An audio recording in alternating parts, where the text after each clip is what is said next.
Bienvenidos una tarde más a vuestra tertulia Geopolinómicos que llega hasta vosotros desde una localización desconocida del hemisferio norte. Y como sabéis, los que hacemos este programa somos los tres geopolinómicos de guardia, aunque la imagen esté absolutamente torcida, ahora me encargaré de poner bien la cámara. Sí. Somos Jorge Turmo, hola Jorge. Hola, buenas tardes. Ángel Rodríguez García Brazales y Óscar Vara. Y sin más dilación, porque tenemos un programa que tiene que ir muy rápido, porque luego yo me tengo que ir a otra cosa, vamos a empezar directamente con las noticias geopolíticas de la semana. Y en las noticias yo voy a comenzar hablando de dos cuestiones que me han interesado. Es verdad que si queréis tener más actualidad, ahí está el noticiario geopolítico, pero Emiratos ha detenido el ataque de 3 nuevos drones, supuestamente ataque promovido por los hutíes. Ya sabéis que ahora han cogido la costumbre de bombardearles con cierta regularidad y se supone que los que están detrás de estos ataques es un grupo que se llama las Brigadas de la Promesa Verdadera, que están relacionados con las milicias iraquíes de Kataib Hezbollah. ¿Quiénes son estos muchachos? Pues estos muchachos son un grupo chií que surge en el año 2004 para oponerse a la invasión de los Estados Unidos y que están próximos ideológicamente a la revolución islámica de Irán. Con lo cual, bueno, pues podéis sumar y yo creo que a todos nos sale exactamente la misma cifra. Y en segundo lugar, yéndonos a Europa, Irlanda del Norte suspende las operaciones con la Unión Europea de verificación de mercancías británicas que entran en la isla y que sabéis que era una de las cuestiones que se había negociado con la Unión Europea. Es decir, ahí había un contencioso acerca de la frontera, donde se debía situar la frontera de los productos que entran del Reino Unido en Irlanda, ¿sí? Una frontera marítima o una frontera terrestre entre Irlanda del Norte y del Sur, e Irlanda del Norte parece que está más por la frontera terrestre que por la frontera marítima. Así que esto supone un nuevo golpe a las negociaciones post-Brexit y a lo mejor anticipan una ruptura y pelea. Ya los europeos están extremadamente enfadados. Y ahora lo que vamos a hacer es directamente pasar a la tertulia.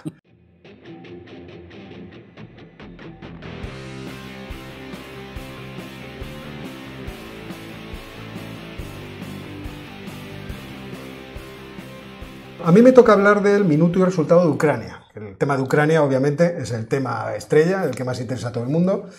Yo, la verdad es que tengo una posición sobre la cuestión ucraniana que entiendo que no es la popular. Yo no creo que vaya a haber guerra, ni invasión, ni todas esas cosas, pero es cierto que estamos en un momento muy enredado. ¿Cuál es la novedad que hemos tenido? Tenemos dos novedades. Una nos hablará Ángel después de ella, que es la cuestión de la reunión entre Putin y Xi Jinping. Vamos a ver qué cuestiones... Muchas y variadas. Muchas y variadas. Bueno, pero yo estaba pensando, ¿qué divagaciones va a hacer el profesor Rodríguez acerca de esta cuestión? Ya veremos, no voy a adelantar acontecimientos. Pero a mí me gustaría volver a tratar la cuestión que está sobre la mesa, que es la discusión diplomática. Sabéis que ayer el diario El País obtuvo los documentos que los Estados Unidos habían mandado a Rusia y los filtró. Bueno, en realidad alguien se los filtró al diario El País y el diario El País los publicó. Había una discusión entre periodistas acerca de quién había sido el periodista que había filtrado la noticia, es decir, con quién se contactó para darle la noticia, si era más pro-ruso o era más pro-Estados Unidos, pero teniendo en cuenta cuál es la ventaja que se obtenía de esa publicación, yo entiendo que los Estados Unidos eran los más interesados en que ese documento se filtrara. Claro. ¿Por qué? Porque ese documento se muestra a los Estados Unidos dispuestos a dialogar. Fijaos cuál es la situación. Vladimir Putin, ya lo sabéis, acumula tropas en la frontera este de Ucrania y también en la frontera norte con las próximas maniobras militares con el ejército bielorruso, que van a ser unas maniobras de 10 días. O sea, les van a tener entretenidos. Eso de las dietas que decía Ángel realmente se va a poner carísimo. Se va a poner carísimo, yo es que no sé, pero bueno. Hombre, con el precio del gas se lo pueden pagar, ¿eh? Bueno, pero yo creo que ahí el asunto es tener entretenidos a 100.000 tipos que están fuera de casa, en mitad del campo, y hay que tenerlos, pues eso. Con el frío que hace, además. Con algún tipo de acción.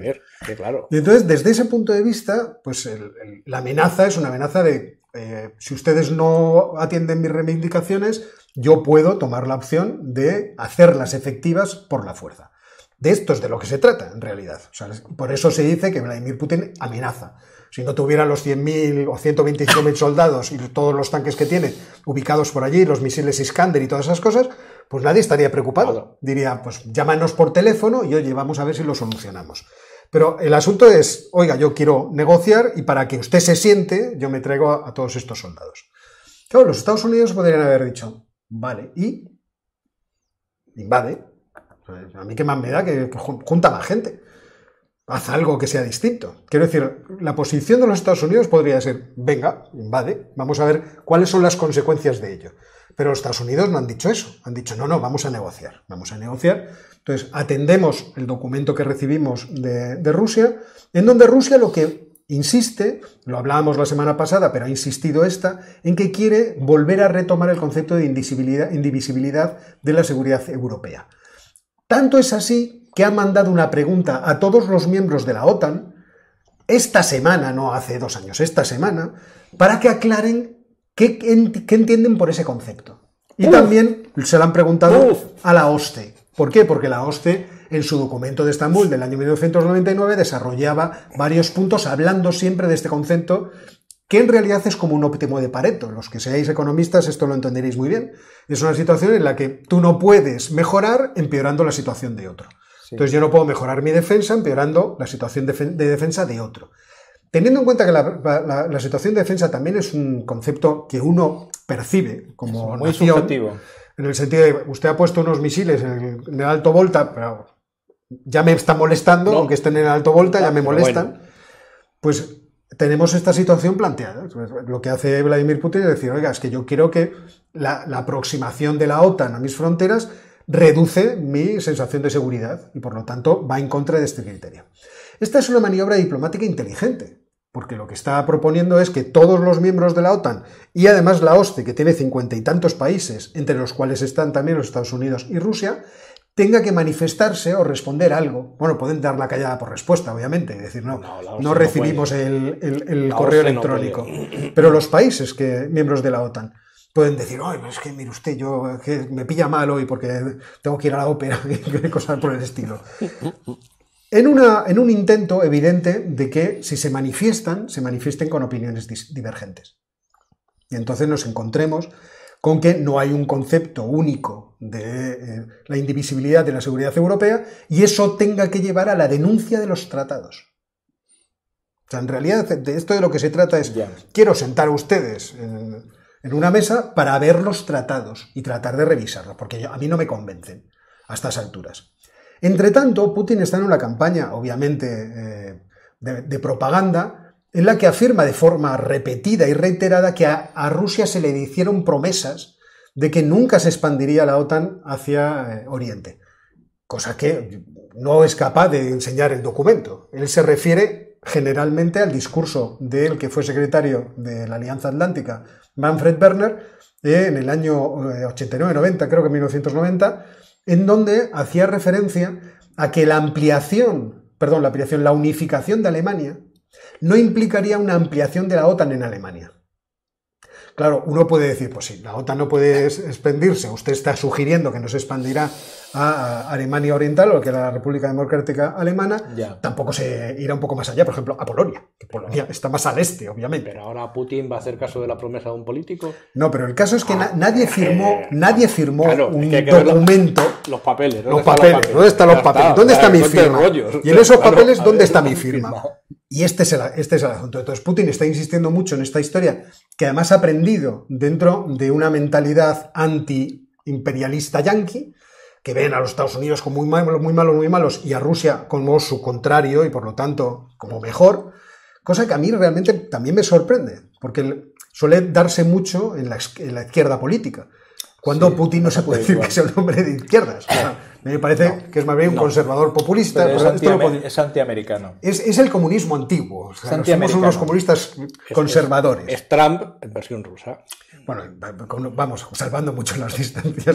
Bastante más inteligente pobrecito que Trump, mío, pero vamos. Pobrecito. Pero digamos, el armazón ideológico que hay detrás de Putin no es muy distinto del de Trump. Otra cosa ya es cuestiones de personalidad, de forma de entender el Estado, pero digamos que la concepción ideológica de organización de la sociedad que hay detrás del presidente Putin es muy parecida a la que quería llevar Trump a Estados Unidos, y Trump lo ha conseguido además. O sea, no estamos hablando de un político de izquierdas, en el sentido que entendemos izquierdas en la Europa continental, ni muchísimo menos, ni muchísimo menos. En fin. Francisco Martínez nos invita en libras esterlinas a un café. Yo no digo nada. A mí esto no me ha pasado en la vida. Esto no me ha pasado en la vida. A mí nunca. En Irlanda del Norte. Pero hoy lo tendremos que hacer muy deprisa porque efectivamente no sé si los miembros de la OSCE y de la OTAN se irán a la ópera, pero yo sí. Entonces hoy hay que hacer que el programa vaya rápido. Al hilo de esto, Ataca. Esto es significativo de que evidentemente Rusia quiere presionar, tiene una serie de objetivos, pero quizá parte de la presión vaya en el sentido de determinar algunos aspectos, de clarificar cosas, con lo cual va en la línea de lo que hemos comentado aquí en programas anteriores, como que mucha intención de invadir como que no tiene. Claro. Evidentemente tiene ahí eso como una amenaza, pero muy probablemente estamos hablando de otras cosas, que serán estas y otras que seguramente no se han puesto sobre el tapete. Claro, pero vamos a ver. Desde el principio yo me gustaría hacer un poco bueno, me gustaría presumir. Porque desde el principio nosotros dijimos que el planteamiento que estaba haciendo Rusia era un planteamiento muy maximalista. Oiga, yo quiero que de 1997 hasta aquí todo lo que le ha pasado a la OTAN desaparezca. Por eso yo dije en televisión, en Al Rojo Vivo, que me lo han criticado mucho, es que sale en televisión. Putin poco menos que decía que si se volviera a la OTAN. Claro, poco menos. Porque, ¿qué pasó a partir de 1997? Pues a partir de 1997 todos los países del este son los que se han unido a la Alianza Atlántica. Y a la Unión Europea. Polonia, Hungría, Checoslovaquia, Macedonia, Eslovaquia, Eslovenia, Rumanía, Bulgaria, Croacia, Albania... Con una punta importante. Y los países bálticos. Los bálticos que son parte de la Unión Soviética. Que eran parte de la Unión Vamos a ver, y Soviética. que hasta 1995 tuvieron tropas rusas estacionadas en su territorio. Que sí. O sea, que aquí la gente tiene una memoria muy selectiva. Vamos a decir que es muy selectiva. Entonces, ¿qué ocurrió en 1997? ¿Por qué a partir de ahí? Porque en 1997 se crea el acta fundacional de las relaciones entre la OTAN y Rusia. Hasta ese momento no tenían relaciones oficiales. Entonces se crea un documento en el cual se establecen todas estas líneas de seguridad. Entonces lo que quiere Putin es, oiga, volvamos atrás en el tiempo y situemos la situación cuando ustedes todavía casi no se habían venido hasta Estaban aquí. allí lejos. Estaban allí lejos. Claro, perfectamente los países europeos y la OTAN y Estados Unidos pueden decir no. Y de hecho es lo que están diciendo, no nos da la gana. Pero es que no pueden decir otra cosa. Pero es evidente que tú no eres un actor como cualquier otro, porque esto también es verdad. Rusia no es un actor como cualquier otro, porque tiene en casa ¿cuántas cabezas nucleares? Miles. Porque tiene cohetes hipersónicos. Porque también es muy divertido que te digan, yo no quiero tener ni un cohete Tomahawk en el territorio europeo, pero ellos tienen un cohete hipersónico que te puede poner una cabeza nuclear en 5 minutos en casa. Con lo cual, ahora mismo el concepto de dónde pongo bombas... ¿Pero estos son los que están haciendo maniobras militares al oeste de Irlanda?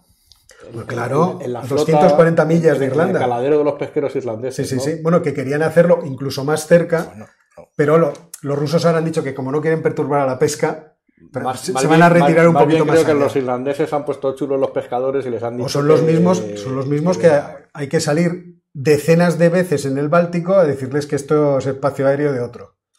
Claro, porque todos juegan a esta partida. Quiero decir, la gente cuando dice, los Estados Unidos, ¿por qué no les ponemos bases? ¿Por qué Rusia no le pone bases en Venezuela, en México, en Cuba? Pues por la evidente razón de que los Estados Unidos saldrán, como salieron con la crisis de los misiles cubanos, con su armada a decir, aquí ni te acerques porque te machaco. Rusia no lo puede hacer al mismo grado, pero lo que está haciendo en realidad es una jugada de este tipo, de decir, oiga, vamos a ver. O sea, yo ya estoy harto de que se vengan ustedes de este lado. Váyanse un poco para allá. Y ahora yo creo que es lo que van a discutir. Lo que yo no sé es cómo se va a encajar que yo creo que es a dónde van a ir. En primer lugar, bueno, sí sé cómo se va a encajar el asunto de reducir armamento nuclear y que no haya... Eso es fácil. Pero ¿cómo van a encajar que ni Ucrania ni Georgia, bueno, Bielorrusia lo he descontado, jamás entren en la OTAN? ¿Eso cómo se va a hacer? Corrección, Óscar. Cuidado aquí. Vamos a ver. Ucrania y Georgia no van a entrar en la OTAN mientras Putin esté vivo. Cuando Putin esté muerto, ya veremos. Y ese es el cálculo que está haciendo el Pentágono. Bueno, pero habrá que ver quién entra. O sea, porque Navalny, que ponían tantas esperanzas en él, y hay que leerle las declaraciones que hacía hace 15 años. Ya. Pero, era un nacionalista ruso ya, y prorruso, vamos. Pero Putin ya no es el siguiente solo meramente por un problema generacional. Es que ya va a entrar una generación al poder en Rusia que ya no son aparachi de la época soviética y que con menos ligación a los oligarcas. Bueno, pero no lo sé si Digo, con menos... no formados en... Ya, no formados en aquello, pero quiero decir, sí formados en el putinismo. Entonces, Estados Unidos va a jugar con eso. Sí, no va a entrar y luego ya veremos. Pero en realidad en política internacional siempre es todo así, aunque se firmen los papeles, Claro. aunque se signen y se vuelvan a resignar. ¿Para qué están los Y tratados? eso lo sabe Rusia, Para lo sabe nosotros. Putin, lo sabe Biden, lo sabe todo Claro. el mundo. O sea que aquí podemos llegar, incluso si queréis, a un papel que diga, declaramos solemnemente que no sé qué, no sé cuánto, y siempre hay una coletilla, ceteris paribus, que decimos los economistas, si las circunstancias no cambian. Y- Dos coletillas, Zelensky, cállate. Ya está. Esa es importante, sí. Zelensky, cállate. No, pero ahí tienen el problema, que yo no sé cómo van a tampoco a solucionar, de que en el protocolo de Minsk, yo no sé si, creo que es en Minsk 2, en la segunda oleada de los acuerdos de Minsk, está la cuestión de cambiar la constitución ucraniana. Porque las elecciones ya se hicieron en 2018 y de facto ya hay un estatuto especial para las regiones rebeldes de Lugansk y de Donetsk, Claro. pero existe la promesa de que se reformaría la constitución para dar entrada a un federalismo, de hecho. Y ahí están las encuestas. La encuesta del Instituto Republicano Internacional, que es una encuesta muy amplia, es realmente apasionante en ese sentido. Porque nadie quiere que se lleven a cabo los protocolos de Minsk en Ucrania. Nadie. Nadie quiere decir ni en el este, ni en el oeste, ni en el sur, ni en el norte. Nadie. Todos por razones distintas. Pero claro, Pero eso es nadie. obvio, claro. Porque Por la eso reforma de la mismos Constitución son buenos. anclaría Lugansk y Donetsk al país, a Ucrania. Sí. No le permitirían, aunque podrían dar, es verdad, un poco de bola a otras regiones Mucha para que pudieran autonomía moverse. y mucha Pero autonomía. recordemos que ser rusófono no quiere decir ser prorruso. O sea, en Ucrania casi todo el mundo debe ser fluido en las dos lenguas. Sí. Con lo cual, también hay que tener cuidado con estas divisiones. Leí un análisis muy bueno con lo de Bielorrusia, estaba francamente bien. Porque el análisis era qué es lo que hacían los fines de semana los lituanos y los bielorrusos. Si los lituanos iban a comprar a Bielorrusia o los bielorrusos iban a comprar a Lituania. Entonces se puso, no sé si fue un periodista de la BBC, me parece, se puso a contar matrículas. Dice, he estado en el IKEA de Vilnius, dice, y la mitad de las matrículas eran bielorrusas. Qué curioso. Y he estado en el IKEA de Minsk y no había ni un solo lituano. Dice, es rarísimo, ¿no? De cualquier forma, hay que tener también en cuenta lo que es en Rusia, la extensión enorme de ese mundo ruso y el orgullo que deben tener justamente los rusos por eso que construyeron, porque haya una continuidad, por ejemplo, lingüística, desde el río Amur hasta Sí, eso es indudable. el Báltico. Yo insisto, ahora no recuerdo a quién se lo leí el otro día y cuando me acuerde os lo publico. Vamos a ver, lo que está haciendo Vladimir desde hace meses es una campaña de publicidad internacional y una campaña de relaciones internacionales como no se ha visto nunca desde la Guerra Fría, por supuesto. Es decir, ¿qué es lo que ha hecho? Ha puesto a 100.000 soldados a hacer maniobras. Os recuerdo que ha mandado unos pocos ya de vuelta a sus bases porque se han acabado las maniobras. Claro. Y esa va a ser la excusa que va a poner. Retiro las tropas, yo no retiro tropas. Es que se han acabado las maniobras. Maniobras de ya invierno. está. Ya hemos hecho las maniobras. Y no ustedes vamos. qué exagerados son, Es que cómo se han puesto. Están diciendo, están histéricos. Están histéricos. Están histéricos. Es una parte histérico. Entonces, ha hecho esta campaña. ¿Con cuántos líderes mundiales se ha reunido en el último mes? Con todos y varias con veces todos. a la semana. ¿Qué otro presidente puede aspirar a eso y a tener esa proyección política internacional? Y sobre todo, y no perdamos de vista al frente doméstico con lo que ha hecho este... Sí, no, O sea, no lo ha hecho nadie. nadie. ¿Y qué es lo único que ha hecho? Mandar a unos pobres chavales a la frontera con Ucrania A pasar frío. A pasar frío, que yo estoy seguro que no tienen ninguna intención de meterse en Ucrania ni nada por el estilo. Es decir, son todo cortinas de humo sin movimientos. Yo sigo pensando que la clave, ya sé que soy muy pesado, me vas a decir todos que no, está en el mercado del gas europeo. Y Sí. Putin se ha empezado a echar para atrás cuando ha visto que los metaneros americanos están abarrotando las terminales gasísticas y dice, joder, estos me acaban quitando a mí el negocio. Pero es que es sorprendente cómo los Estados Unidos se han movido Muy como rápido. suelen moverse los Estados Unidos, de forma además muy empresarial por todas las partes. O sea, han llegado a Azerbaiyán. Porque hay que recordar que hay un oleoducto que sale por el sur, sí. pasa por Turquía, El de Turquía, y entra por claro. Europa sin necesidad de pasar por ningún Claro, territorio ruso. y volviendo... Los azerbaiyanos han dicho, bueno, es que no tenemos mucho. Ah, tranquilo, todo suma. O sea, ¿Y todo qué han suma. hecho los americanos? Lo mismo. Los americanos han hecho exactamente lo mismo, pero más barato, porque todavía no han movido ni un solo soldado, han mandado 3.000 nada más. O sea, no se han gastado ni un duro. ¿Qué ha hecho Biden? Este análisis también se lo leí a un ex militar general norteamericano que hace un análisis muy fino también.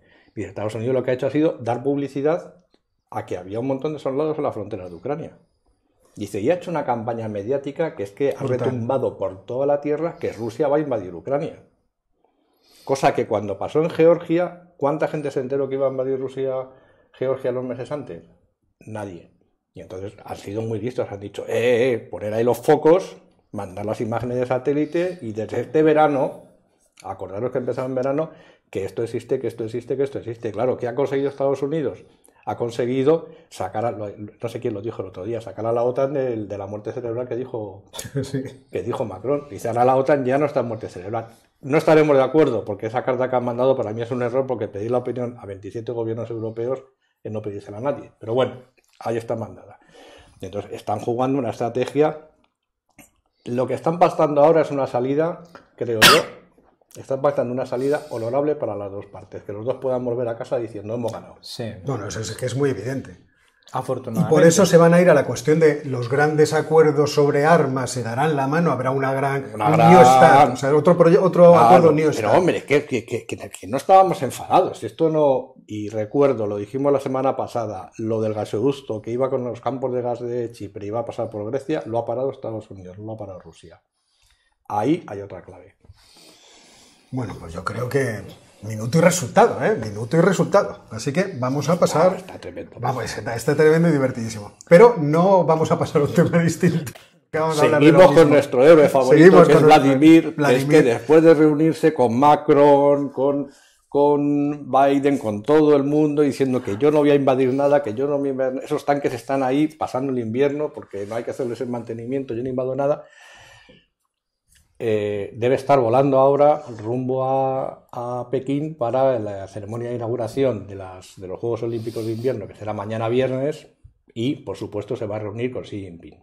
Una reunión a la cual a mí me encantaría asistir, a ver de qué van a hablar estos dos, pero claro, esto nos queda fuera de nuestro alcance. Bien, lo primero que hay que recordar, que lo leí antes de ayer en el Washington Post, que hicieron un artículo realmente divertido sobre esta reunión, es: no se confíen ustedes, dice, que esto no es una reunión de paz, dice, porque en esa misma ceremonia, en la de los Juegos Olímpicos de Pekín del año 2008, mientras Putin estaba sentado en el estrado de las autoridades presidenciales, estaba invadiendo Georgia. Dice, así que no se me confíen que esto se va a estar allí tranquilo Vladimir. Luego, eso desde el punto de vista ruso, ahora haremos el análisis de qué puede sacar Putin de China, que va a sacar bastantes cosas, y luego hay que poner desde el punto de vista chino. ¿Qué gana China? China ya ha ganado. China ha ganado porque tenía lo del estrecho de Taiwán, las tensiones con Estados Unidos, que si lo del acuerdo de libre comercio, que si se metían con ellos, que si no, que si la rivalidad estratégica, de repente todo eso ha desaparecido, solo se habla de Ucrania, ha habido una invasión de la zona de seguridad aérea de Taiwán de 27 aviones chinos, pero nos hemos enterado nosotros y muy poca gente más, y ha llegado a tal punto la cosa que hasta el secretario, el Departamento de Estado de Estados Unidos ha pedido a las autoridades chinas que por favor medien con las autoridades rusas para que paren el conflicto de Ucrania, que dice, pero bueno, vamos a ver, pues estáis todos peleados por un lado y por otro. Bien, dicho esto, vamos a hacer un rápido análisis de cuál es la situación de las relaciones entre Rusia y China. Vamos a ver lo que les une y lo que les separa. Mi análisis es que lo único que les une es que tienen un enemigo común, que es Estados Unidos. Todo lo demás no les une prácticamente nada, salvo una cosa que es la que van a negociar, creo yo, hoy, o mañana, mejor dicho. Van a negociar mañana Xi Jinping y Putin. Vamos a ver. Tenemos que recordar que Rusia y China han estado a punto de estar en guerra al menos 2 veces durante la época soviética. Al menos 2 veces en la década de los 60. En el año 69 incluso llegó a haber un enfrentamiento fronterizo porque había concentraciones importantísimas de tropas a los dos lados. Fue la época en la cual murió Stalin. Recordar que Stalin fue el que le cedió el conocimiento a China para que Mao Zedong fabricara la primera bomba atómica china. Después los chinos intentaron poner un poco de terreno por medio con Rusia, y en la década de los 60 lo que asistimos fue a una rivalidad entre las dos superpotencias dentro del ámbito comunista para hacerse con el control del movimiento comunista internacional. Por un lado los maoístas y por otro lado los marxistas-leninistas. Esa rivalidad se rompe en 1972 cuando Kissinger y Nixon consiguen armar un tratado entre Estados Unidos y China para empezar a hacer esa cooperación que es la que ahora está haciendo aguas, pero que empezó en vida de Mao Zedong. ¿Qué es lo que ha pasado después? Lo que ha pasado después no ha sido ni muchísimo menos la relación que han tenido estos dos países un camino de rosas, todo lo contrario, ha estado llena de problemas, de desconfianzas mutuas. Tienen una sinergia muy clara, y es que Rusia es un gran proveedor de energía al mundo y China es un gran demandante de energía del mundo. Entonces, es una paradoja, ¿por qué? Porque desde el año 2000 China lo que ha estado haciendo ha sido firmar contratos de suministro energético con Oriente Medio, no con Rusia. Con Rusia firmando muy pocos. De hecho, pocos, digo, comparado con el volumen de... Sí. Hace 2-3 años ha empezado a firmar contratos para llevar los gasoductos directamente. Pero ha sido muy reciente el gas, ha sido primero lo tengo aquí apuntado, el Power of Siberia fue el primero que se hizo, y mañana viernes, van a firmar probablemente el segundo gasoducto, que es el Power Siberia 2, que ese sí que es bastante peligroso para Europa, porque ese gasoducto es el gasoducto occidental que va a conectar directamente el yacimiento de Yamal, que está al norte de Siberia, con China. Es uno de los que viene aquí. Que ese mismo yacimiento es el que va para Europa, con lo cual van a tener un único yacimiento con dos tuberías, una para Europa y otra para China, y en función de cómo vayan las cosas van a mandar el gas para un lado y para otro. Los precios, ¿no? Los precios, efectivamente. Vamos a los precios. Entonces, esta es la situación, digamos, de las relaciones.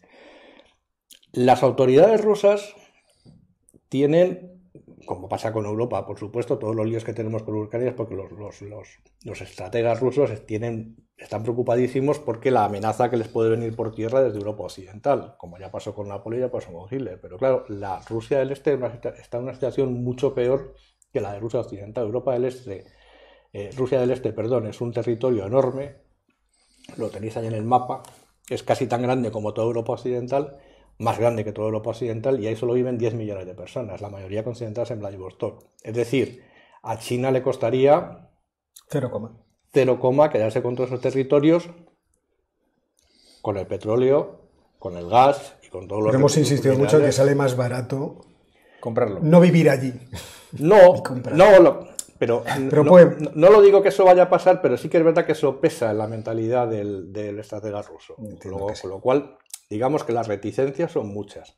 Por el lado chino están viendo lo que está pasando en Europa y dicen, joder, esto sí, te firman los contratos y en 2006, en 2009 y ahora van y le cortan el gas a los europeos.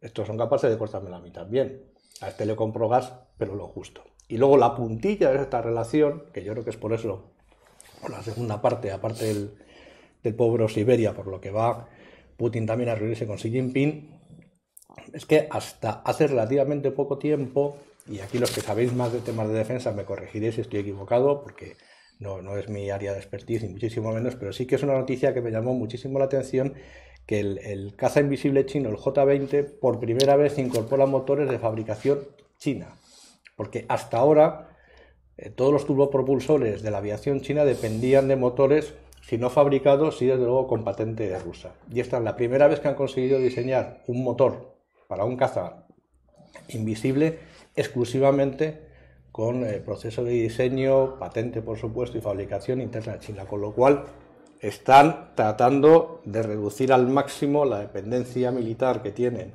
los chinos de los rusos para determinados niveles de tecnología. Entonces, no está la cosa tampoco muy bollante en las relaciones, y luego tienen un espacio enorme de competencia entre los dos que es Asia Central. Sí, claro. Que eso veremos a ver cómo termina resolviendo. O sea, que va a ser una reunión de amigos, pero son amigos... Bueno, tienen bastantes intereses en común. Relativos. Ahora tienen un enemigo común, que es lo que más une, aunque no sabemos cuánto durará. Claro. Porque eso no es para siempre. Y desde una perspectiva un poco más amplia, si Rusia quiere ser una potencia mundial, que es dudoso que lo pueda ser, no solo ha de competir con Estados Unidos, sino también con China. Y eso lo saben los rusos, lo saben los chinos, lo saben los americanos. O sea que, ojo. Yo antes de responder y meterme en la conversación, Megalomania nos hace una pregunta, me parece una pregunta divertida y malévola. Dice, Óscar, si tuvieras que elegir a un invitado para la tertulia, ¿a quién elegirías? ¿A Putin, a Biden o a Xi Jinping? Vamos a ver, está claro que Biden me interesa muy poco. No creo que invitar a Biden. Quiero decir, Biden es cierto que tiene un recorrido en política internacional amplísimo, porque estuvo en la votación del año, creo que es el 76, del protocolo acerca de Taiwán, de los famosos 9 puntos que vinculan a los Estados Unidos en su relación con Taiwán. Él fue uno de los senadores que votó aquella ley. Por lo tanto, desde entonces hasta hoy, fijaos el recorrido que ha tenido en esta historia.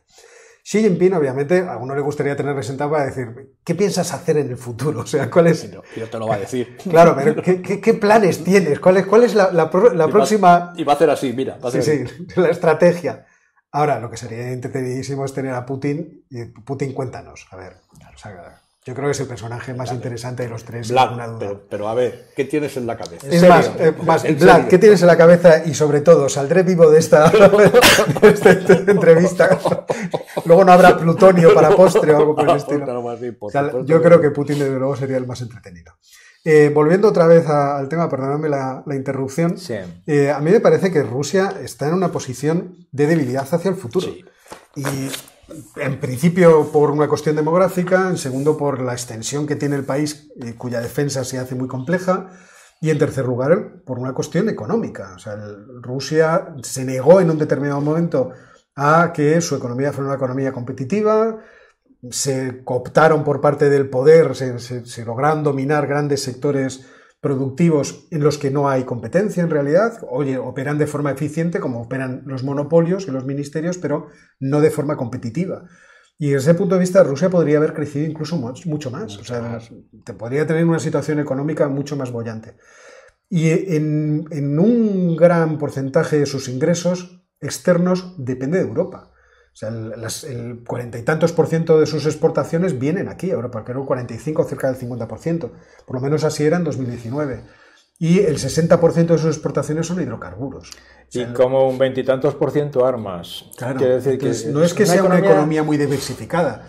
Es compleja, pero no en ese sentido. Para el nivel de potencia política que quiere representar Rusia, su estructura económica no le da. Hay una buena cantidad de productos, de bienes y servicios que no son capaces de manufacturar, de poner en el mercado a precios competitivos. Evidentemente, como se reservan, como decía Óscar, parte del mercado, lo venden interiormente. Y un golpe que les puedes dar es en tecnología de todo tipo necesaria para poder funcionar como sistema productivo. Ya está ocurriendo. Ellos dicen que como consecuencia de las sanciones que ya se impusieron, en determinados sectores no pueden comprar los inputs que son básicos para producir cosas. Y sin embargo, desde el punto de vista europeo, sería genial y fantástico una colaboración pacífica y productiva con Rusia, porque los enormes riquezas naturales que hay y el capital... Somos bastante complementarios. Claro, somos bastante complementarios. Entonces, yo entiendo el planteamiento el planteamiento alemán de vamos a vincularnos más, hombre, vamos a hacer así un gasoducto que a ti te convenga.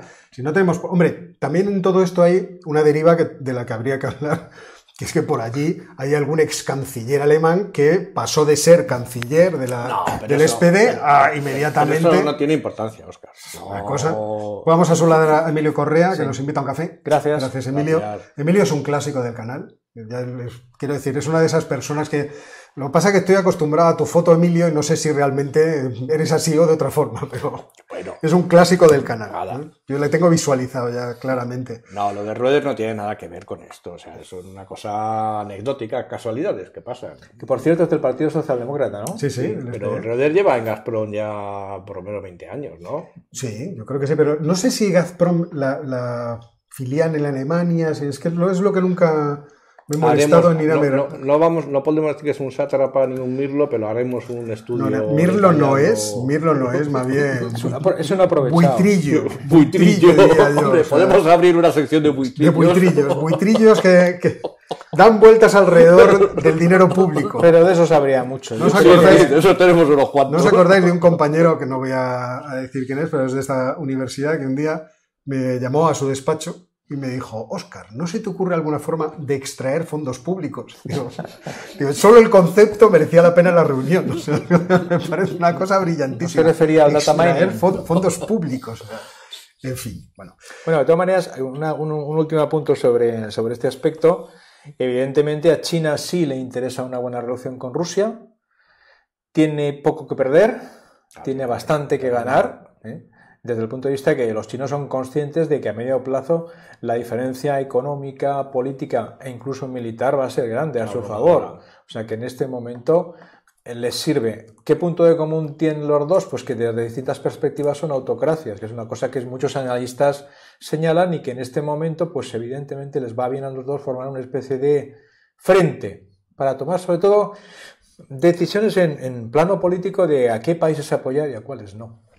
Yo estoy viendo que Schroeder es presidente del Consejo de Administración de Rosneft. Sí. No es de Gazprom. Y compatibilizará el cargo de presidente del gasoducto Nord Stream 2, un proyecto a cargo de la gasista estatal Gazprom. Claro. Era Rosneft. Hace doblete, entonces. Hace doblete. Ay, esto no son puertas giratorias, ya te tira las puertas a patadas. Esto es un portal. Esto es un portalón. El portalón, el restaurante más antiguo de Vitoria.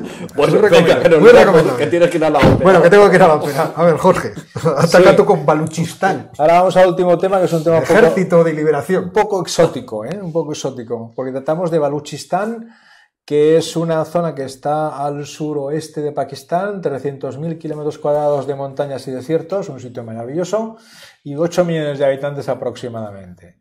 ¿Qué es lo que tenemos que contar? Pues que hace unos días hubo un atentado del Ejército Nacional de Baluchistán en Lahore, en Pakistán, con varios muertos. ¿Esto qué significación tiene? Bueno, tiene una significación relativa, pero puede ser amplia, y eso es lo que queremos ver, si esto se puede ampliar o no.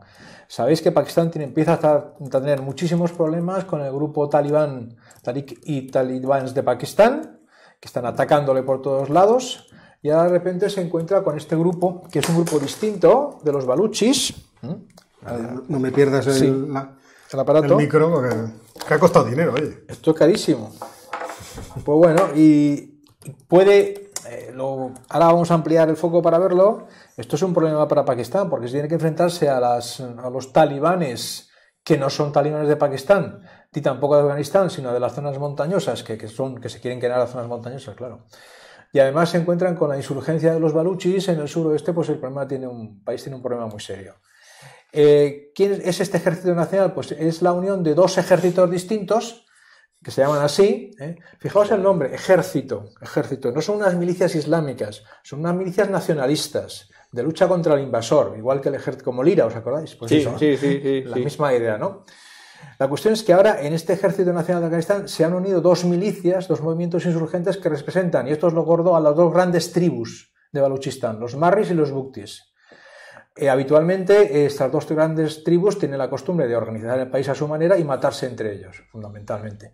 Entonces los pakistaníes, y también los ingleses antes y los demás, la forma de gobernar consistía en coger a una tribu, lanzarla contra la otra y al revés. Claro, que se mate. Parece la política adecuada. La política habitual, ¿no? Claro, si por una vez las dos tribus se ponen de acuerdo, unifican sus fuerzas guerrilleras y sobre todo si consiguen arrastrar a la población de Baluchistán, pues Pakistán va a tener un problema grave. No sabemos si va a ser así. ¿Por qué ahora? ¿Y qué es lo que buscan estos guerrilleros insurgentes? Ya digo que no son religiosos, evidentemente son musulmanes, y enormemente tradicionalistas, pero como pueda ser la edad de piedra, ¿no? Digamos, más que por el lado talibán, una cosa muy sofisticada de fatuas y decretos, no. Estos son cuatro órdenes establecidas y un orden de mando en los clanes y en las tribus que no se los salta nadie. Y al que se lo salta se lo cargan.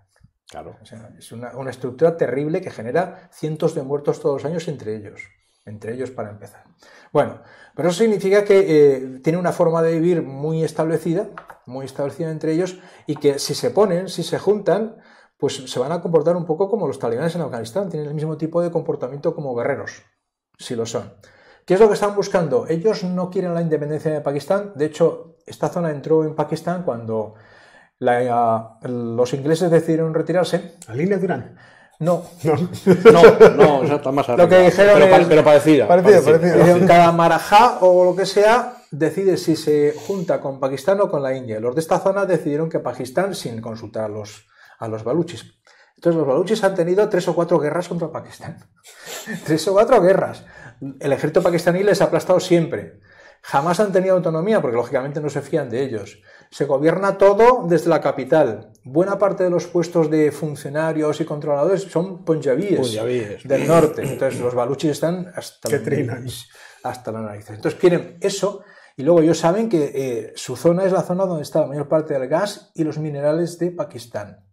Además, como ya os he explicado, Óscar, más de una vez, por ahí pasa el corredor que va de China a Pakistán y llega al puerto de Gwadar. Muy bien en el curso. En el curso de Gwadar. Que estamos viendo en el canal alternativo, en la sala de Spice. Eso da muchas rentas. ¿Quién se lleva esas rentas? Pues se llevan los punjabíes, que son la clase dirigente, el grupo dirigente también son mayoritarios en Pakistán, que vienen todos del Punjab, y otra parte se la están quedando los chinos. Entonces, este grupo nacionalista tiene como objetivo al gobierno de Pakistán y los chinos como potencia invasora que se está llevando las rentas y los recursos del país.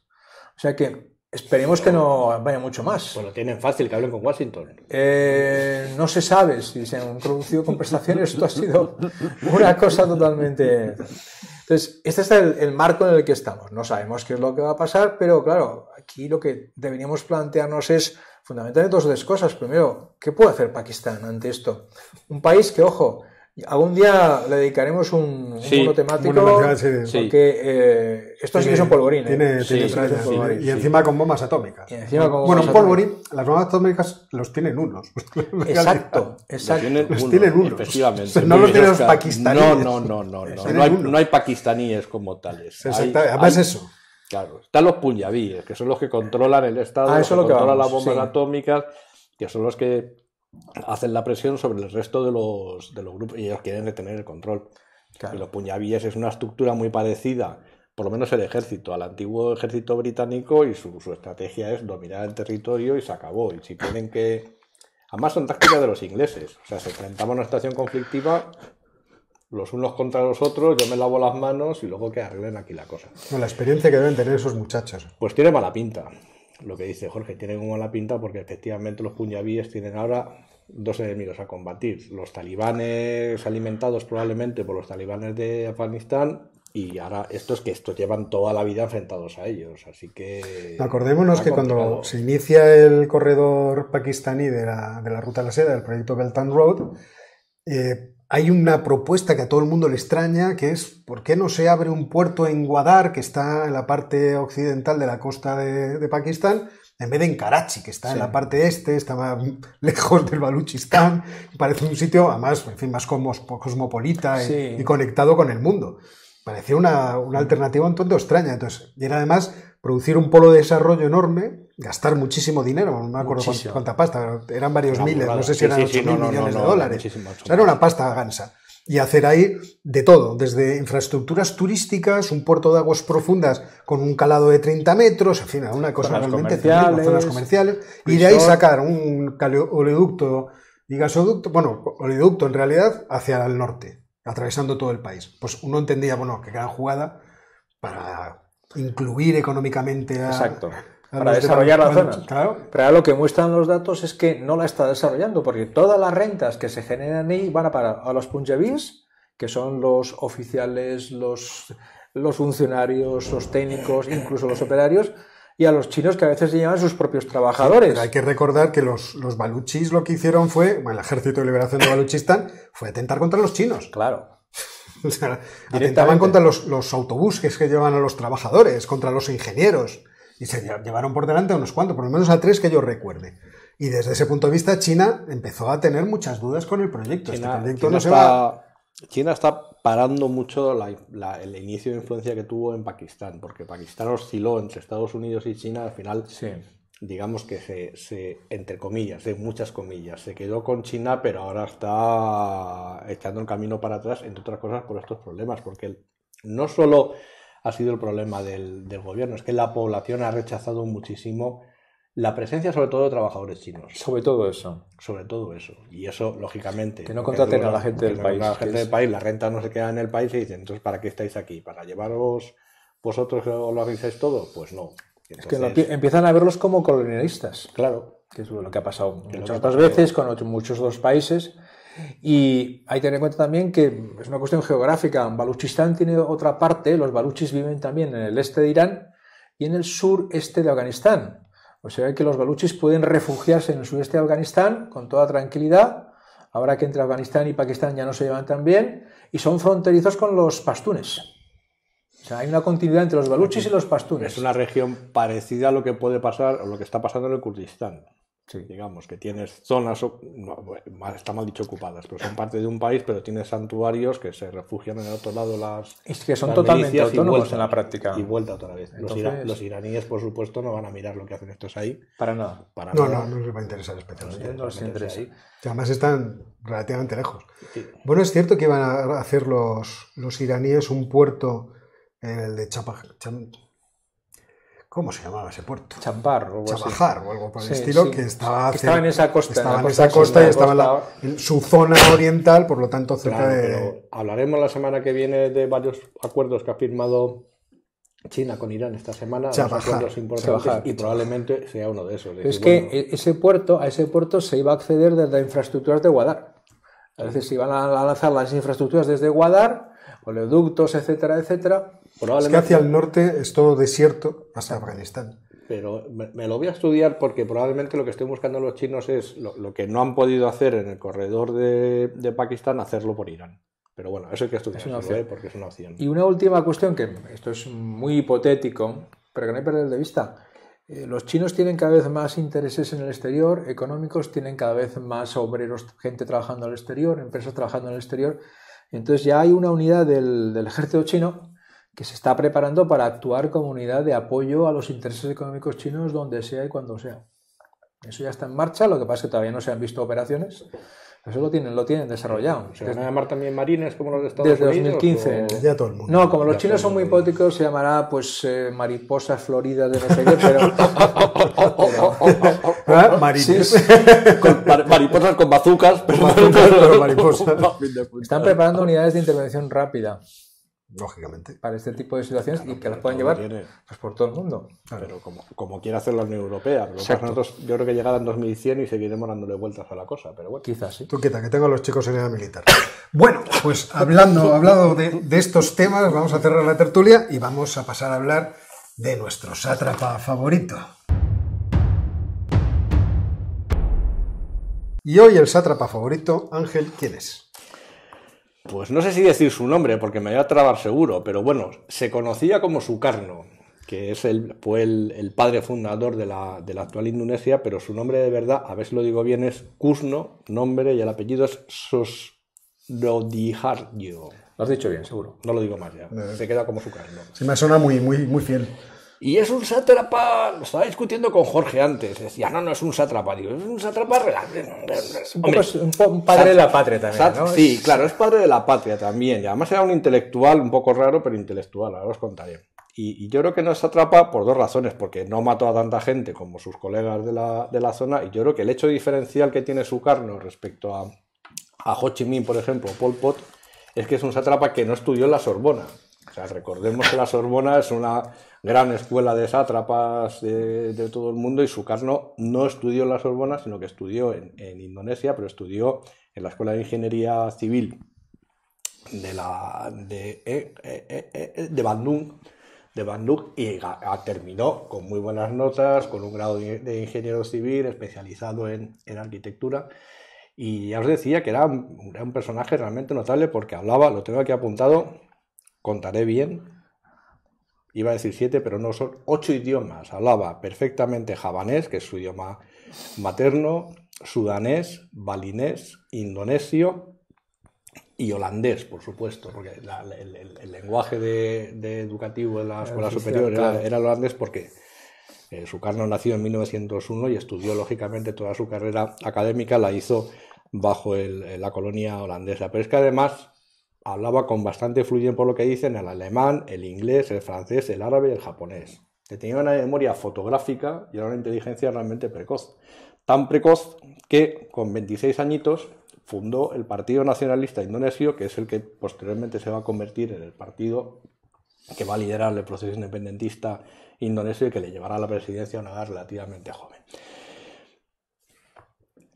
Y se inicia en la década de los 20 ese proceso independentista de la colonia holandesa de Indonesia, pero era muy jovencito. Entonces, claro, con 26 años, imaginaros, empieza el movimiento del partido, a los 3 años los holandeses, hartos de él, ya le debieron de coger, le hicieron prisionero y le tuvieron retenido hasta el año 31, si no recuerdo mal.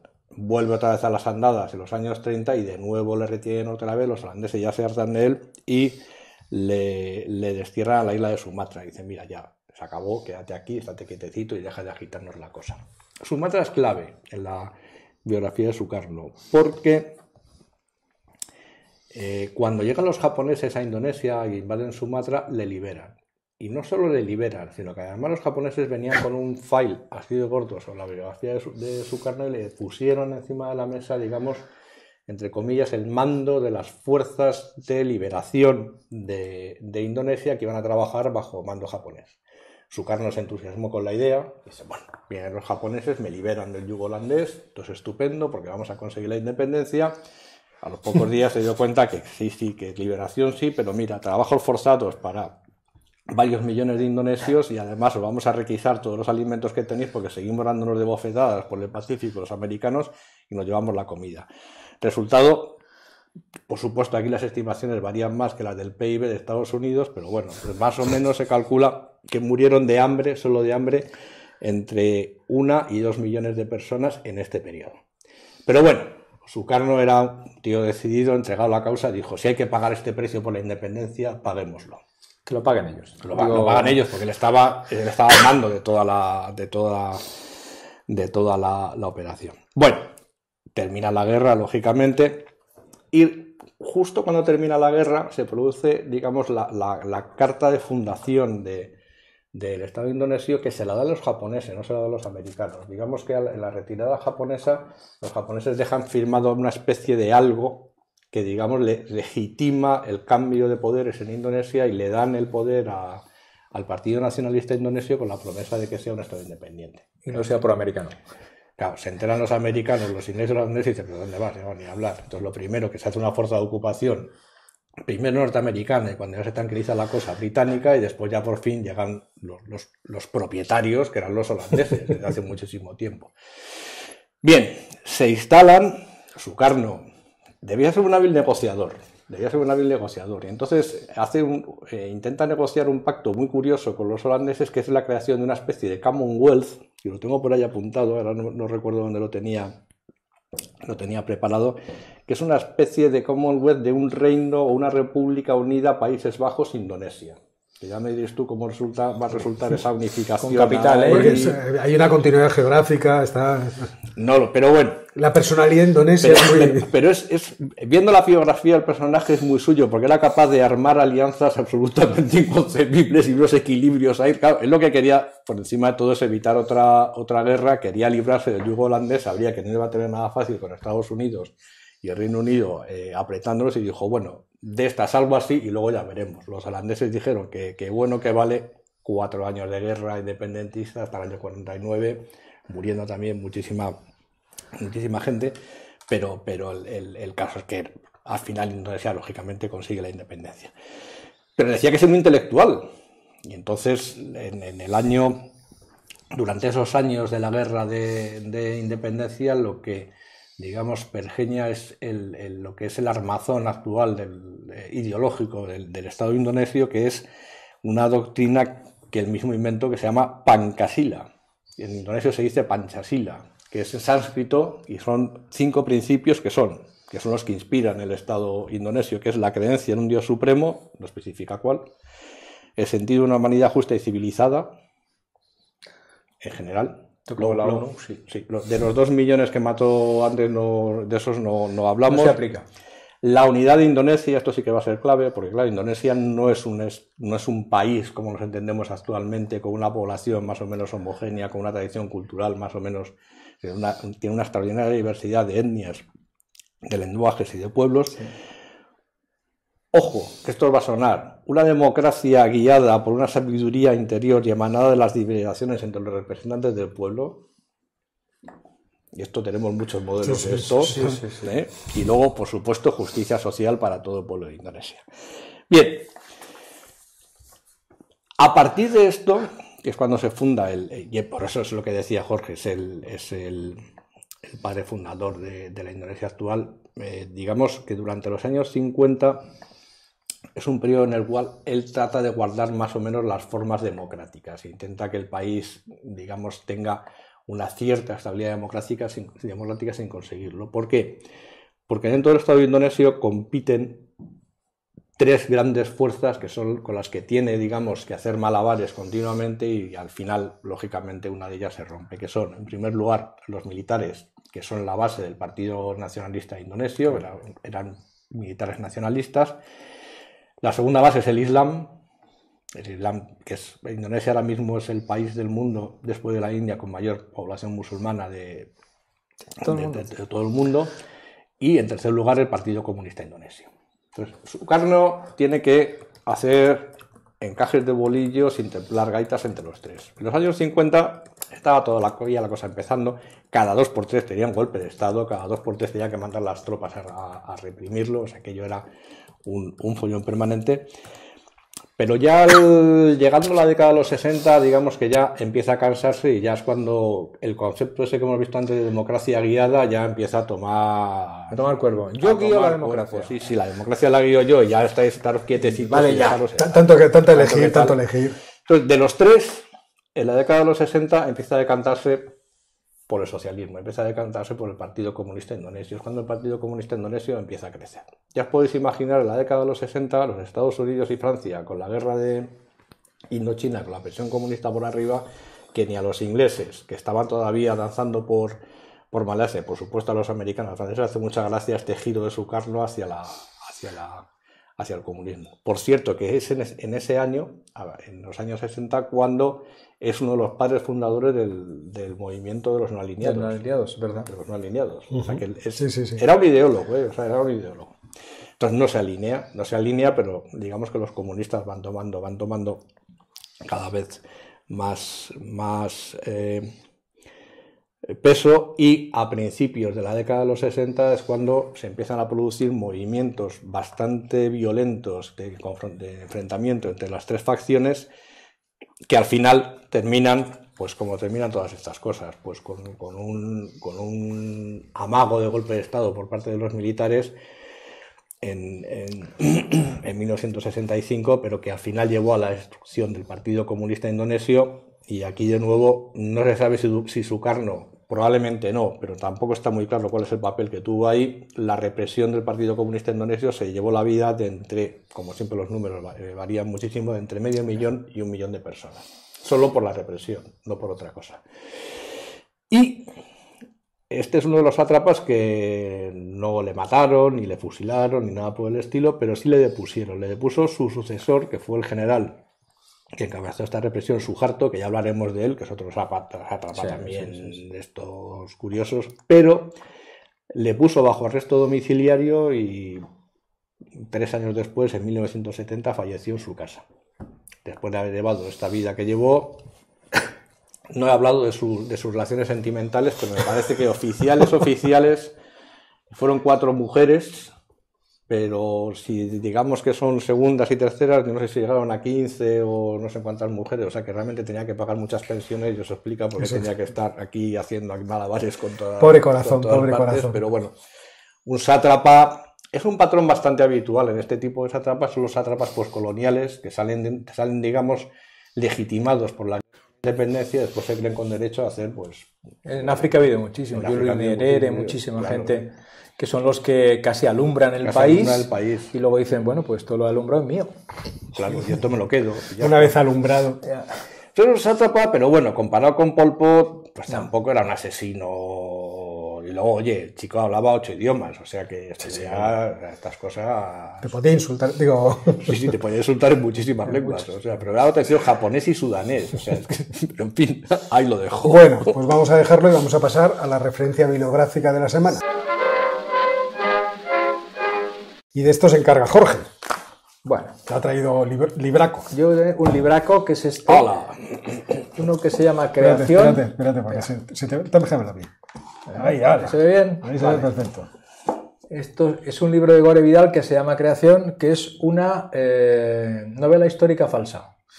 Lo cual es una cosa que tiene bastante mérito, pero muy interesante, muy bonita. Gore Vidal se inventa un personaje y lo coloca en un contexto histórico que le permite entrar en contacto con muchas personas de una época muy, muy interesante, y realmente para lo que sirve esto es para conocer las ideas, sobre todo es un libro acerca de las ideas y las religiones, aunque no lo parezca. Entonces, al que le guste eso se lo pasará bien, al que no, la verdad es que acaba saliendo tantos nombres y tanta gente que dices, Dios mío. El resto, salvo el personaje que se inventa él, los demás son personajes que han existido. Es decir, él los mete a este personaje en el transcurso de la historia y hace de testigo de todas aquellas atrocidades en distintos sitios del mundo. Por donde pudo pasar, era testigo.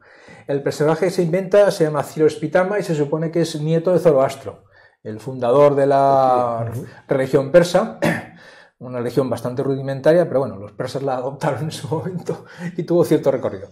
Como nieto como supuesto nieto del fundador de la religión, es acogido en la corte persa cuando es pequeñajo, con 8 o 9 años, con su madre. Resulta que su madre es griega, con lo cual también tiene raíces en Grecia. Eso le permite tener raíces en todas partes. Y de pequeño comparte educación con que luego sería el emperador Jerjes. Su padre era Darío, el que estaba en ese momento gobernando. Él va creciendo como una persona que no se sabe muy bien dónde ubicarlo en la sociedad persa, porque es el nieto de un sacerdote, por tanto representa la religión, no forma parte de la familia real, tampoco de las familias de los nobles, y se supone que los emperadores persas lo utilizan como embajador, y eso es lo interesante del libro, porque Gore Vidal lo que hace es utilizarle para describir la prehistoria de las guerras contra Grecia, contada desde el lado persa, diciendo esa mierda de griegos que había allí, maloliente, no sé qué, no sé cuánto. ¿Cómo es posible? Es divertido. Hay que acabar con ello. ¿Cómo es posible? Es divertido, muy divertido. Porque además en una época de su vida él vive en Atenas como embajador del gran rey. Y también la cosa, y conoce a Sócrates, en fin. Se supone. Entonces, Se supone, claro. para eso lo hacen. Entonces, el rey Darío lo manda de embajador a la India. Sabéis que los persas tenían una satrapía en lo que es más o menos Pakistán, en el río Indo, y lo manda con la sana intención de que cuente las vacas. A ver, ¿cuántas vacas hay allí que me las quiero quedar? Tú me cuentas aquellas vacas que me las quiero quedar. Como contar bitcoins ahora, ¿no? Más o menos lo mismo. ¿Para qué van los funcionarios? Usted Exacto. cuente y luego vemos Luego ya vemos qué hacemos con eso. Entonces lo manda para allá y desde Taxila, que era entonces la capital de la satrapía en lo que es Pakistán, ahora viaja por todo el Ganges, se involucra sin entrar, porque es embajador, entre las guerras sangrientas de los reinos al norte y al sur del Ganges, pero lo interesante es que en teoría entra en contacto con 2 o 3 figuras que eran budistas. E incluso asiste en algún momento a uno de los rezos budistas de las conversaciones de Buda con sus discípulos. Buena parte del libro consiste en confrontar sus creencias de Zoroastro, que son, pues eso, un poco rudimentarios, pero bueno, con los principios del budismo, en el caso de la India, mientras ellos se matan, ¿no? Bueno, la cosa lo quita la otra, Jorge. O sea, es que, la historia sigue, no ¿no? somos puristas. Los hijos de aquellos reyes que son budistas se matan entre sí, bueno, una cosa horrible.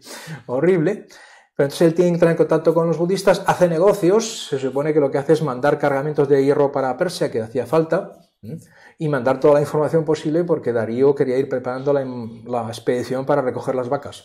Entonces tenía que saber un poco dónde estaban los establos y esas cosas. No vamos a ir a ciegas. Por aquí sí, por aquí no. Entonces al cabo de 4 o 5 años vuelven a Persia, y cuando vuelve a Persia justamente es el momento en que Darío muere y pasa a ser rey de reyes su amigo Jerjes, amigo, compañero, colega, que a su vez lo manda de embajada a China, a Catay, porque han conocido a un comerciante chino que le dice que se pueden comprar y vender muchas cosas. Entonces la expedición, esto es una expedición oficial persa, se va para China más o menos por donde ahora está, por el norte de Afganistán, entrando por aquella zona en lo que es la ruta de la seda. Y naturalmente ellos piensan que China es un gran reino, van con la misión de contactar con el emperador y se encuentran con el rey en aquella época es lo que se llama la época de los reinos combatientes. Sí. China eran 5 o 6 reinos matándose a barullo constantemente. Como los de la India, ¿no? Como los de la India. Igual, a costumbre de la época. Tampoco. Entonces llegan al territorio del reino combatiente más cercano a Ruta de la Seda, los hacen prisioneros, se convierte bueno, en lo que se llama huésped de honor, o sea, esclavo del conde correspondiente. Pues, esclavo con derechos. Lo que sí, esclavo con ciertos privilegios. Y describe, lo bueno es que describe muy bien cómo vivían aquella gente de esos reinos. O sea, uno de esos reinos era una especie de dictadura militar como Esparta, una cosa horrible, una cosa horrible. De ese reino se va con un pariente de ese señor, se escapa literalmente y va hacia el centro de China, donde lo importante, aparte que pasa por distintos reinos combatientes conforme lo van llevando y trayendo, y en todos los reinos combatientes todos intentan convencerle de que, bueno, que ellos son los que han recibido el mandato del cielo, y por tanto que Persia debe apoyarles en su lucha contra quien sea. Bueno, y el pobre como embajador pues le cuesta. Venga, le cuesta decidir no. Ya veremos. No tengo que consultar con el jefe. Pero mientras tanto se le ponen en contacto con el maestro Li, que es un taoísta muy conocido, y hay toda una discusión acerca del concepto del mundo taoísta, etcétera, etcétera, y después va a otro condado donde está el conde Kang y le manda en misión para convencer a Confucio de que le apoye a él como conde de la zona. Confucio no lo tiene nada claro, evidentemente, pero... ¿Que dónde está usted? ¿Que dónde me dice que vive usted? ¿De dónde viene? Pues, pero, mientras tanto, también desarrolla toda una conversación con Confucio acerca de los principios confucianos, etcétera, etcétera. O sea que realmente utiliza a este personaje para exponer... Este personaje dejó más que Link en el último mes. No, lo sorprendente es la imaginación de Gore Vidal. O sea, es una cosa... Sí, pero luego... talento novelístico. Está muy bien documentado en los hechos históricos que ocurrían en esa época. Y también está bastante bien documentado los planteamientos básicos del taoísmo, incluso del hinduismo, no solamente del budismo, en este caso de Confucio, Lao Tse, es decir, hay muchas cosas, ¿no? El pobre hombre diciendo, no, el único Dios es Aura y Enbaza, que es el mal, y esto es lo bueno y lo malo. Y los otros diciendo, no, esto no puede ser tan sencillo. No, mira, vamos a ver. Bueno, después de 4 o 5 años allí, vuelve pasando por la India, donde por cierto tenía 2 hijas. Uno de los reyes de ahí le había casado con su hija y a su vez tenía 2 hijos. No le queda más remedio que ir a visitar a su suegro porque acababa de matar a 500.000 de personas por ahí en todo el año en el Ganges. Como su carno, pero con cuchillo. Con cuchillo. Pero afortunadamente consigue convencerle de que no es buena idea invadir Persia, que está muy lejos, y China tampoco, y le deja marchar. Y entonces no. Él se vuelve, claro, desde la India lo tenía fácil porque iba por lo que era Pakistán. ¿A las niñas lo deja con el suegro o se a los niños lo deja con el suegro ahí, vale, sí. Porque eran chicos y... Que en realidad fue lo que fue. O sea, fue lo que fue. Qué mala. Que me voy de excursión. Y le da tiempo a volver a Persépolis, donde lo que presencia es como a Jerjes o a un amigo lo matan entre su hijo y su mujer para poner a uno de los hijos como rey de reyes, y al final acaba sus días maldiciéndolo todo en Atenas como embajador, diciendo qué asco de país, qué sucios son estos, que desordenados, siempre maldiciendo a los griegos por todas partes. O sea que como peripecia vital, bueno, tiene la importancia que tiene, sí es interesante porque sí que detalla muy bien la situación histórica en todos esos reinos en esa época, y sobre todo los distintos puntos de vista de las distintas religiones y el confucianismo, que no es una religión, evidentemente. O sea, que es Eso fue... ¿Os acordáis lo de Jasper? Eso, digamos que sería el final del tiempo eje. Sí, ¿no? lo que Jasper llamaba el tiempo eje. Sí. Del tiempo eje, ¿no? Sí. De Jasper. Por eso que el tiempo eje es un tiempo bastante amplio. Ya. Empieza entonces, pero no... ¿Cómo era? Origen y meta de la historia, se llama ese libro. Sí. De Carl Jaspers. Pues él lo ubica en el comienzo de ese tiempo eje. Y es... Pero eso, al que le guste eso, concretamente. Sí, esas te tiene que gustar históricas y tal. Es muy bonito, y además todas las discusiones acerca de cómo son las religiones, la versión del mundo, las cuestiones de ética, de política que se plantean una y otra vez y que se mezclan con los baños de sangre. O sea, es que... Esa deriva metafísica del taoísmo, que es algo de lo que carecía y carece el pensamiento confucianista, que es en realidad una cosa muy distinta. Y la confrontación entre ellos. Sí, eso es muy interesante. Bueno, pues con esto terminamos y tenemos 10 minutillos para preguntas de los oyentes, así que si queréis hacernos alguna pregunta. Está un poco distraído y si habéis hecho alguna pregunta hasta ahora, pues es que no la he visto. Esa es la verdad. Pero a partir de ahora podemos...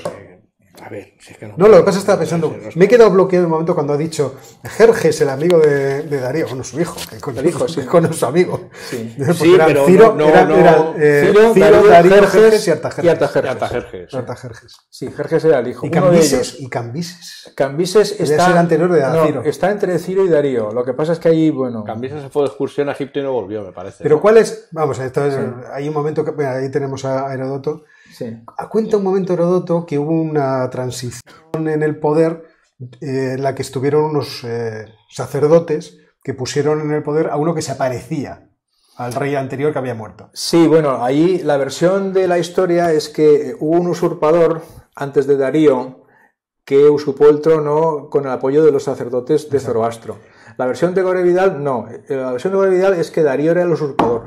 Lo que pasa es que ahí en ese momento que se produce la usurpación, se produce el alzamiento de Babilonia y la magnífica historia que cuenta Heródoto de Zópiro, del lugarteniente de Darío, sería. Que se hace mutilar para que deje entrar y conquistar la plaza. Que se corta él la nariz y las orejas en mercromina.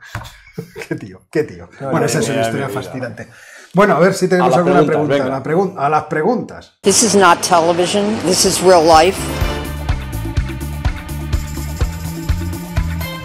Ricardo Sauer, ¿por qué Estados Unidos está tan interesado en que China sea una democracia? Bueno, esto se puede explicar fácilmente.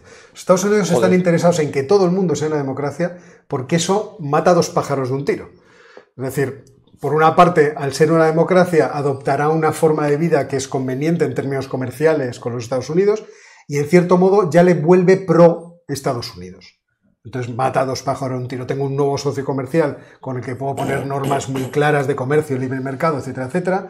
Pero además, en cierto modo, le pongo de mi lado, porque los dos tenemos un régimen político parecido y desde ese punto de vista no tengo que tratarme con él como lo haría un país movido por una geopolítica realista, de yo quiero preponderar, sino que podemos llegar a acuerdos liberales entre los dos, entonces podemos llevar una coexistencia pacífica y más tranquila. Entonces, efectivamente, se matan dos pájaros de un tiro. A los Estados Unidos les interesa mucho por eso. No sé si queréis añadir alguna cosa. No, que evidentemente para una democracia liberal, que todos los demás sean democracias liberales, reduce mucho los conflictos.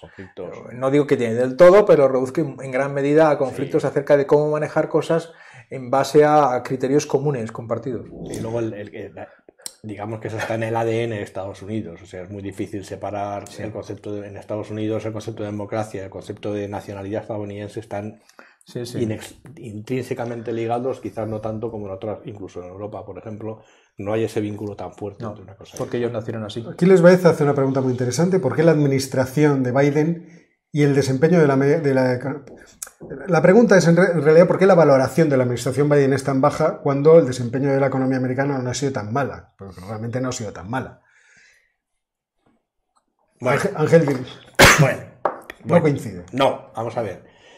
El problema de Estados Unidos no es que los números como tales sí que es verdad que son muy buenos, pero la situación real a lo que estaba acostumbrado el ciudadano americano medio con la pandemia se ha visto muy distorsionado, y la gestión de la pandemia de Biden ha sido igual de mala, igual de buena que la del resto del mundo. Entonces, una pandemia así, con todo lo que ha supuesto, evidentemente desde el punto de vista de la popularidad de los políticos, es un cataclismo, porque es que acaba con la popularidad de cualquiera.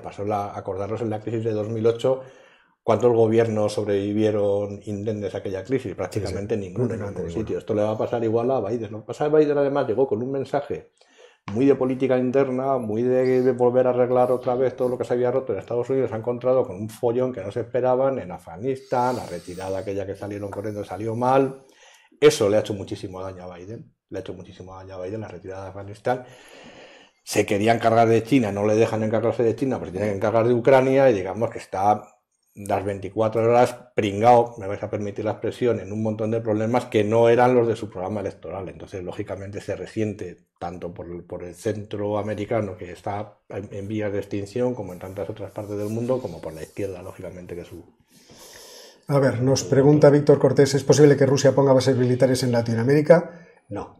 La doctrina Monroe, que es una doctrina que establece, yo creo que el presidente John Quincy Adams, para tratar de evitar que las potencias europeas aterricen en Latinoamérica y vuelvan a intentar tener dominio sobre la región, va evolucionando en el tiempo hasta que llega a las manos, me parece que fue de Roosevelt, del primer Roosevelt, y el primer Roosevelt dice, vamos a ver, cualquiera que se le ocurra acercarse por aquí, lo tomaremos como una agresión. Y como tal agresión nos defenderemos contra ella. ¿Por qué? Porque tenemos fuerza. Y aquí yo propongo un experimento. Ustedes pueden ir no sé, a alguien que sea un portero de estos de discotecas, son gente fuerte, grande y acostumbrada a tener que tratar a veces de forma agresiva con la gente. Y acérquele usted el dedo hasta el ojo, a ver qué pasa. Pues llegará un momento que dirá, mire, te voy a aplicar la doctrina Monroe y te vas a enterar. Entonces, no es lo mismo eso que llegar a alguien escuchimizado que no tiene fuerza y hacérselo. Claro, el otro a lo mejor pues, no tiene capacidad de respuesta.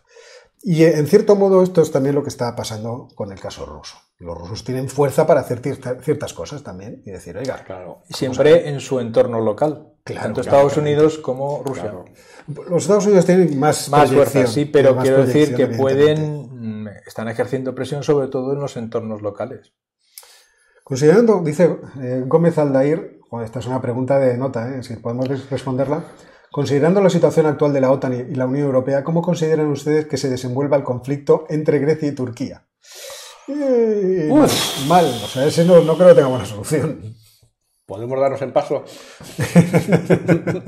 Vamos a ver, a esto le podemos dedicar un día porque la verdad es que la cuestión entre Grecia y Turquía es muy enredada. Desde el punto de vista turco, yo sigo, y lo hemos comentado alguna vez en la tertulia, yo les comprendo que tener islas de otro país, que encima es más pequeño y raquítico, en términos de potencia militar y poblacional, tenerla pegada a tu costa, pues es algo muy incómodo. Y además te impide tener una zona económica especial para aprovechar toda la costa que podrían aprovechar, entonces es una situación, y encima tienen el problema de Chipre, encima tienen el problema de las bolsas de gas. Y el problema añadido, porque también lo comenta, dice, considerando una Turquía más belicosa y una Francia, supongo que querías decir también más belicosa, porque es verdad que Francia es quien está apoyando a los griegos cuando haya cualquier tipo de problema. Sí, un apunte solo, lo dejo para reflexión, no tengo la respuesta para eso, es el perfil bajo que está teniendo Turquía en la crisis de Ucrania. Y es que no es un actor menor, porque toda la ribera sur del Mar Negro es Turquía, pero está en perfil bajo, y está en la OTAN. Y otra cuestión ahí sobre eso, el problema es que Grecia y Turquía comparten muchas más cosas de las que querrían. Sí. Físicamente, territorialmente, económicamente, etcétera, etcétera. Sí. Y no comparten un enfoque más o menos similar o compatible para tratarlo. Y eso es irresoluble como tal. Mientras se mantenga, vale.